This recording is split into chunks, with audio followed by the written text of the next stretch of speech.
देश में 5 राज्यों के विधानसभा चुनाव होने वाले हैं, लेकिन इनमें देखा जाए तो बंगाल चुनाव एक बार फिर से रोचकता लिए हुए है। उधर बंगाल चुनाव में मारवाड़ियों का भी बोलबाला देखा जा रहा है।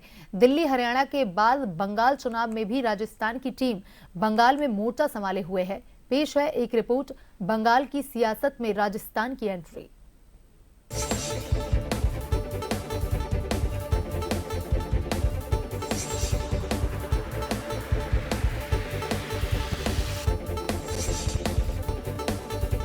बंगाल विधानसभा चुनाव का सियासी पारा अब देश में चढ़ने लगा है।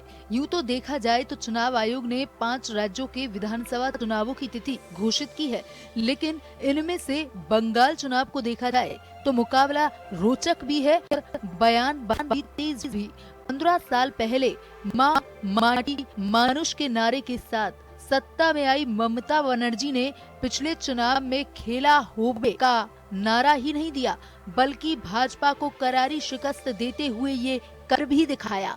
लेकिन इस बार भाजपा ने पलटानो दरकार चाई भाजपा का नारा देकर टीएमसी पर सीधा हमला बोल दिया है।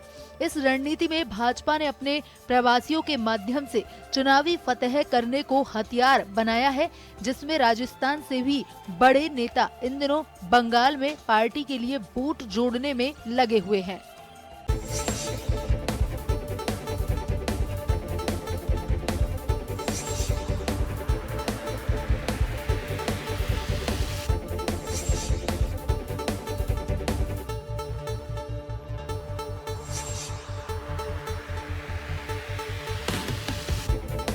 पश्चिम बंगाल की राजनीति में इस बार एक अलग तरह की रणनीति देखने को मिल रही है और इसमें भारतीय जनता पार्टी ने चुनावी मैदान में मारवाड़ी कनेक्शन पर बड़ा दांव खेला है। पार्टी ने राजस्थान से 2 दर्जन से ज्यादा नेताओं और कार्यकर्ताओं को बंगाल के अलग अलग जिलों में तैनात किया है। इनका मकसद सिर्फ चुनाव प्रचार करना नहीं, बल्कि प्रवासी राजस्थानियों के बीच पहुंच बनाकर पार्टी के लिए मजबूत माहौल तैयार करना है।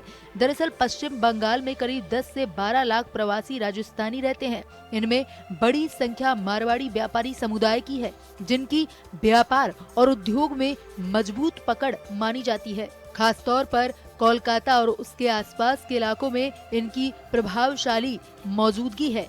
इसी को ध्यान में रखते हुए पार्टी ने राजस्थान के नेताओं को उन क्षेत्रों में जिम्मेदारी दी है जहां राजस्थानी समुदाय का प्रभाव ज्यादा है।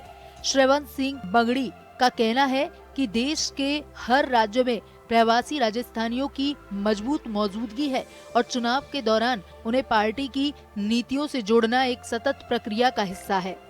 पश्चिम बंगाल के अंदर भी चुनाव है। राजस्थान के खूब प्रवासी बंधु वहां पर रहते हैं, उनसे सतत संपर्क रहे, इसलिए हमारे पार्टी के कुछ पदाधिकारियों की कार्यकर्ताओं की ड्यूटी लगती है। इसके तहत हमारे अनेक कार्यकर्ताओं की वहां ड्यूटी लगी हुई है। वहां पे हमारे किसान मोर्चा के प्रदेश अध्यक्ष कैलाश जी मेघवाल वहां है, हमारे विधायक जितेंद्र जी गोठवाल वहां है, अशोक जी सैनी वहां। इस तरीके से काफी संख्या में लोगों की वहां ड्यूटी लगी हुई है। और भी आवश्यकता होगी और केंद्र और वहां के लोग जिस प्रकार से चाहेंगे तो निश्चित रूप से माननीय प्रदेश अध्यक्ष जी मदन जी राठौड़ साहब और भी कार्यकर्ताओं के भेजने की व्यवस्था कर रहे हैं। इस प्रकार से एक ये सतत प्रक्रिया है कि वहां हमारे राजस्थानी प्रवासी बंधु जितने भी रहते हैं वो भारतीय जनता पार्टी के पक्ष में चुनाव प्रचार भी करें, मतदान करवाने का भी प्रयास करें। प्रवासी राजस्थानी और उनके नेटवर्क तक सीधी पहुंच बनाकर भाजपा चुनावी माहौल को अपने पक्ष में करने की जुगत लगा रही है। खास तौर पर बंगाल में मारवाड़ी और राजस्थानी समुदाय की मजबूत मौजूदगी को देखते हुए पार्टी सामाजिक आधार को राजनीतिक समर्थन में बदलने की कोशिश कर रही है।